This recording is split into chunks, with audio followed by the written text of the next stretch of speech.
Hola jóvenes, ¿cómo están? Me da mucho gusto saludarlos en este video de la semana número 18, que es el último de nuestro módulo de representación simbólica y angular del entorno.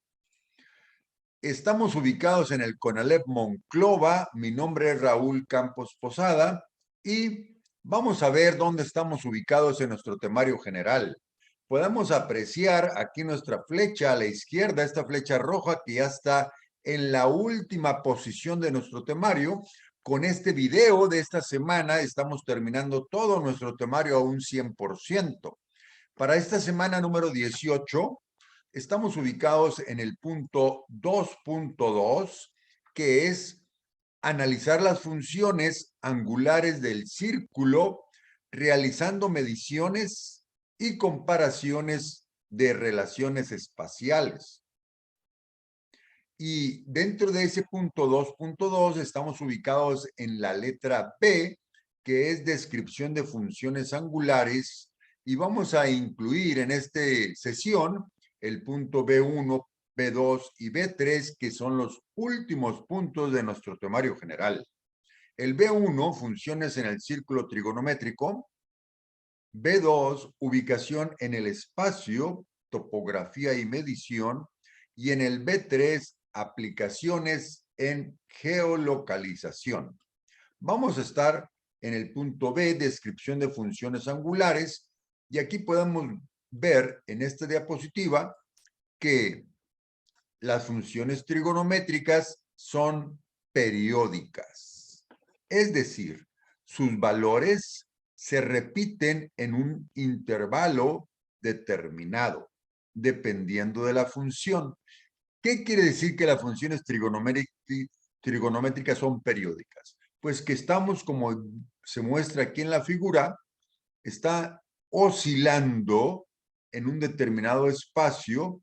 Si vemos la función de amarillo, es la que representa el seno de un ángulo, y la función azul es la que representa el coseno de un ángulo. Y vemos cómo es repetitiva la función en determinados tiempos.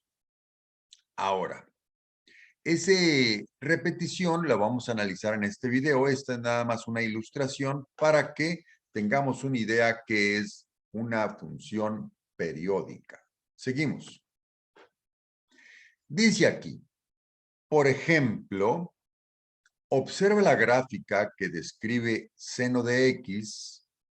Nota que las unidades del eje X son radianes y el eje Y tiene valores de 0 a 1, de tal modo que, de acuerdo con la gráfica, se podría obtener el valor de esta función en x sobre 2 y, perdón, en pi sobre 2 y pi sobre 4. Aquí estamos viendo un círculo, donde este círculo está representándose los ángulos de 30 grados, 45 grados, 60 grados, 90 grados. Acá tenemos el de 210 grados. Y este círculo,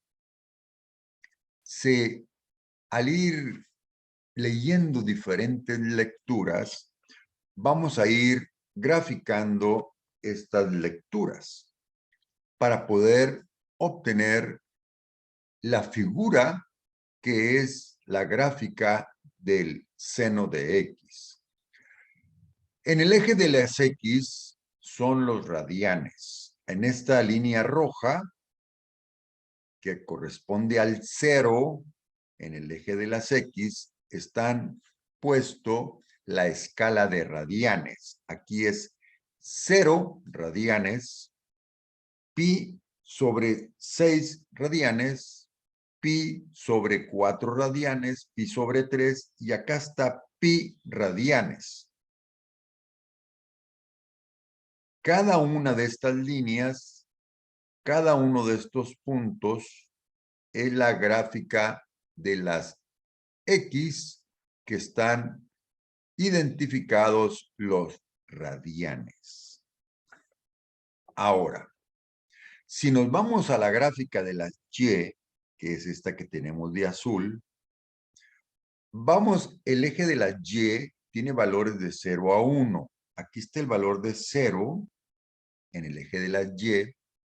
Y aquí, en la parte superior, que es el máximo valor que alcanza el seno, es el 1 en el eje de la Y. Y abajo, el menos 1 en el eje de la Y. Entonces, el eje de la Y son valores desde menos 1 hasta 1, y en el eje de las X son los radianes que van desde 0 y va incrementándose en pi radianes, 2 pi radianes, 3 pi radianes, etc. Entonces, si nosotros queremos representar dónde está el punto de seno de pi entre 4 radianes, que es igual a 0.7, ¿dónde está ubicado en esta gráfica? Bueno, pues vamos a ubicar primero el pi entre 4, y aquí lo tenemos. Pi entre 4, aquí corresponde. Y ahora vamos a ubicar en el eje de la Y el 0.7, que aquí corresponde. Entonces, 0.7 con pi sobre 4 radianes corresponde a este punto que tenemos aquí. Por lo tanto, ahí está el punto seno de pi sobre 4, que es igual a 0.7. Entonces, los puntos de esta figura son exclusivamente por donde están los puntos que están representados, esta gráfica, que sube, baja y luego vuelve a subir. Por eso se dice que es una gráfica periódica. Vamos a ver otro ejemplo. Ahora vamos a graficar el pi sobre 2. ¿Dónde está el pi sobre 2? El pi sobre 2 está ubicado aquí, que es igual a 1, está ubicado aquí. Por lo tanto, este sería el 1, este sería el pi sobre 2, y entonces el 1 que estamos hablando, pues sería este que estamos con el punto rojo. Y así de esa manera podemos ver que el primer punto rojo es seno de pi sobre 4, el segundo punto rojo es seno de pi sobre 2. Si continuamos, vamos a ir obteniendo esta serie de puntos que si los unimos, pues vamos a obtener la gráfica del seno. Ahora vamos a ver cuál es, dentro de la misma función seno, cuál es el dominio, cuáles son los posibles valores de la función seno. Bueno, el dominio, que es los posibles valores de la función seno, dice el dominio de la función seno son todos los números reales, desde menos infinito hasta más infinito. ¿Qué significa? Todo el eje de las X son los posibles valores, es el dominio de la función seno.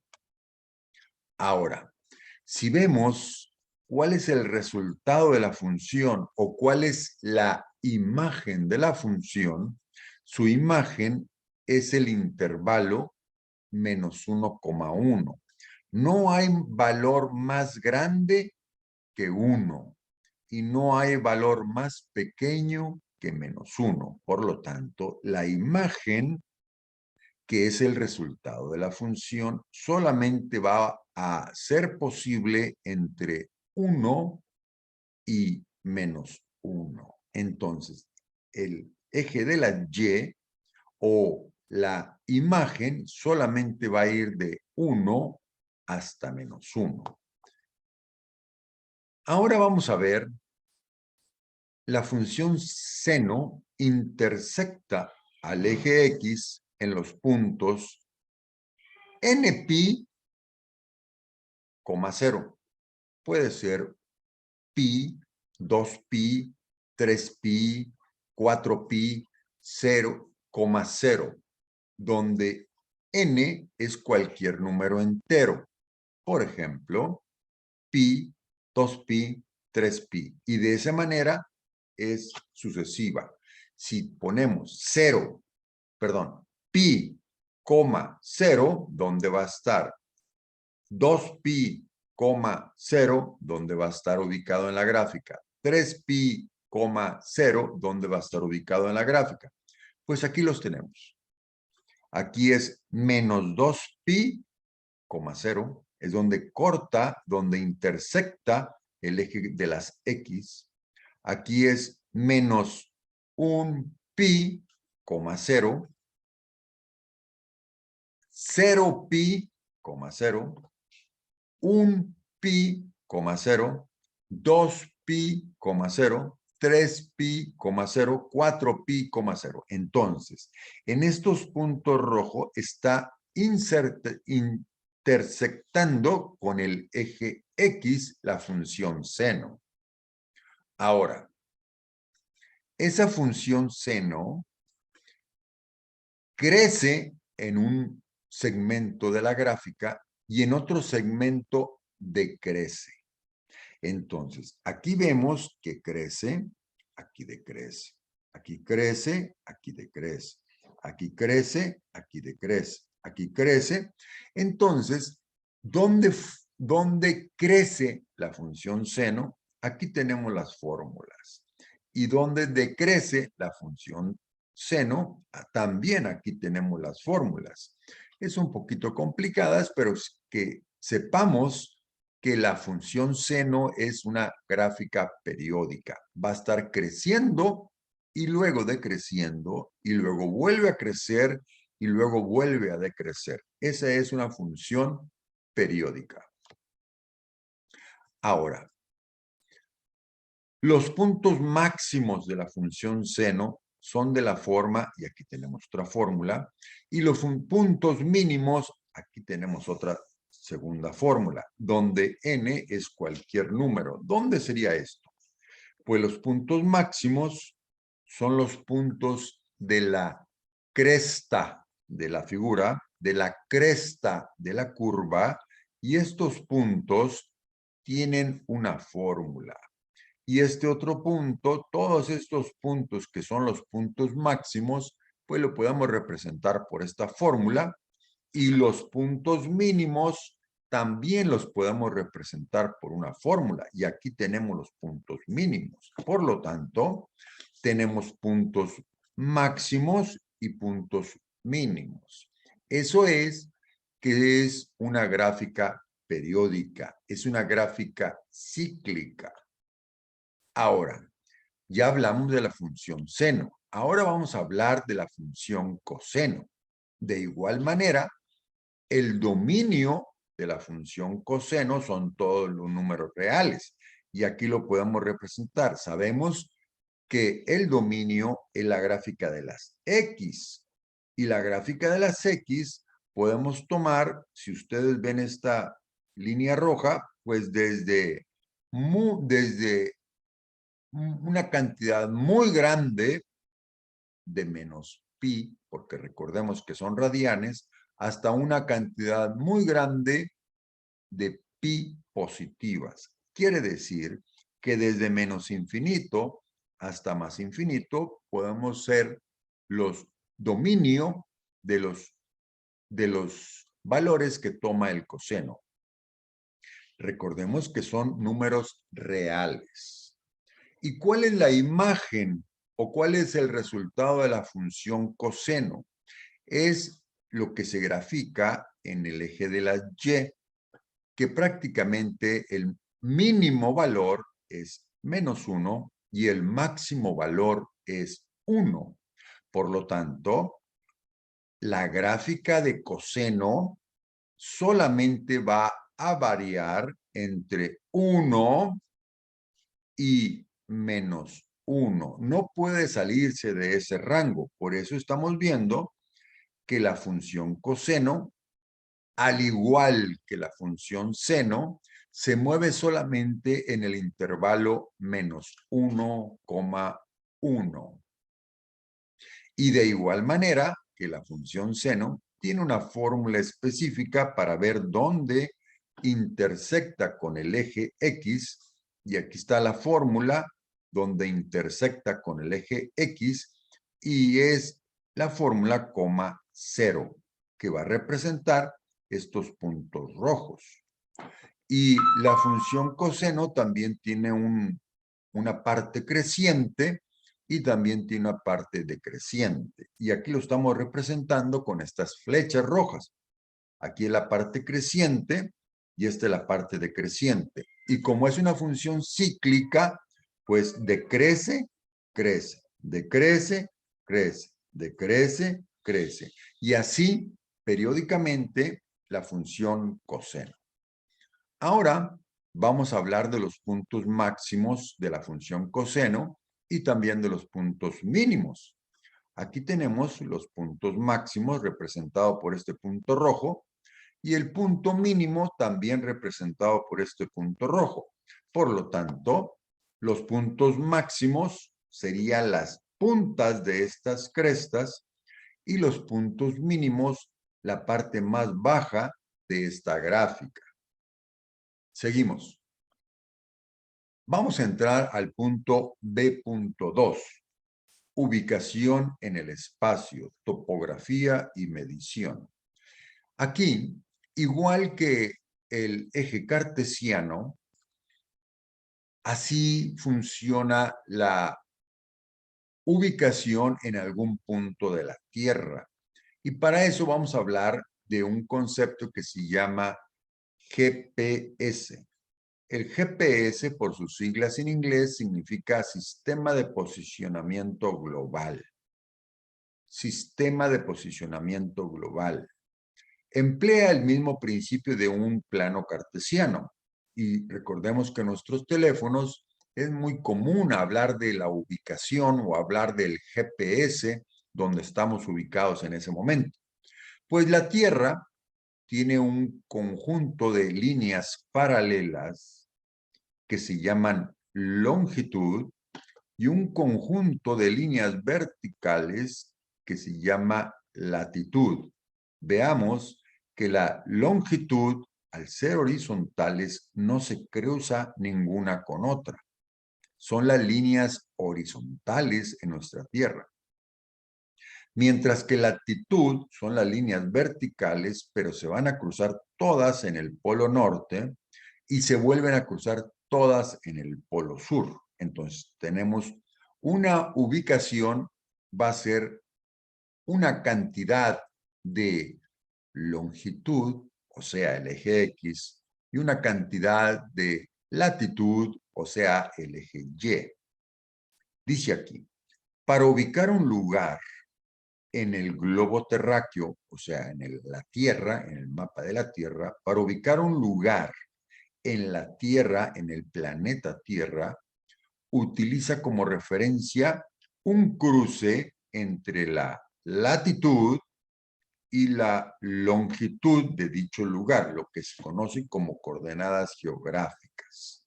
Y aquí lo tenemos. Veamos que la latitud son todas estas líneas paralelas que tenemos aquí. La latitud en la parte central es el ecuador, que es la latitud 0, y la latitud norte y la latitud sur. Veamos que México está ubicado 30 latitud norte, mientras que, por ejemplo, el país de Argentina está en 30 latitud sur. Bueno, si nos vamos por el lado de la longitud, que es el eje X, son todas las líneas verticales, el eje 0 en la parte de la longitud es el meridiano de Greenwich. Greenwich es un punto que pasa por Inglaterra.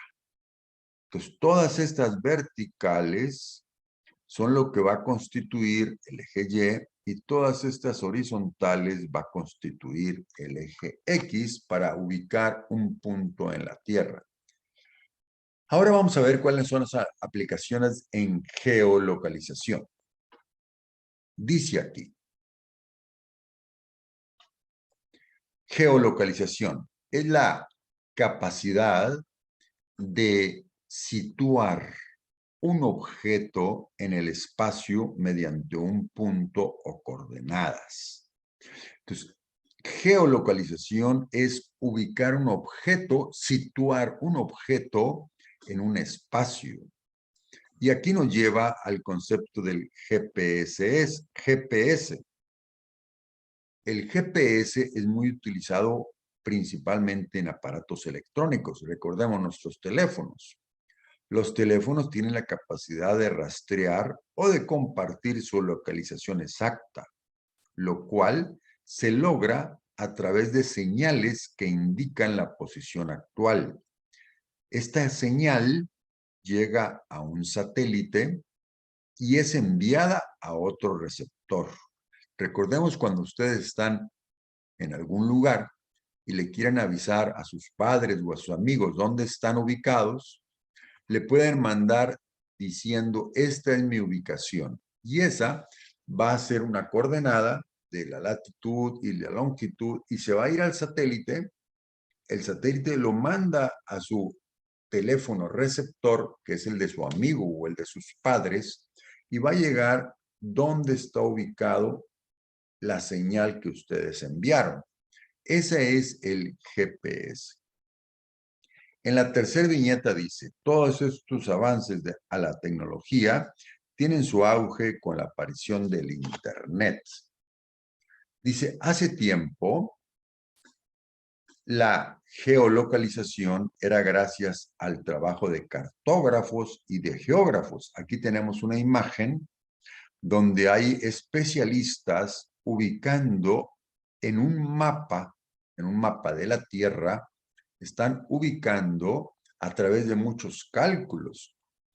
Dice, hace tiempo la geolocalización era posible gracias al trabajo de cartógrafos y geógrafos, quienes eran los encargados de elaborar mapas que permitían ubicar ciertos cuerpos en un espacio determinado. Aunque esta información no era muy precisa y era imposible que otra persona ajena tuviera acceso a ella. Bueno, pues esto ya cambió. En la actualidad, se usa para analizar procesos de la naturaleza como la migración de los animales, sobre todo en las aves. Se puede ubicar con facilidad poniéndole un rastreador a un ave y se puede ver por dónde ha volado esa ave, dónde está ubicada, cuánto tiempo voló, a qué velocidad voló, dónde está en este momento. Todo es posible a través de un pequeño rastreador que se puede ubicar en sus alas.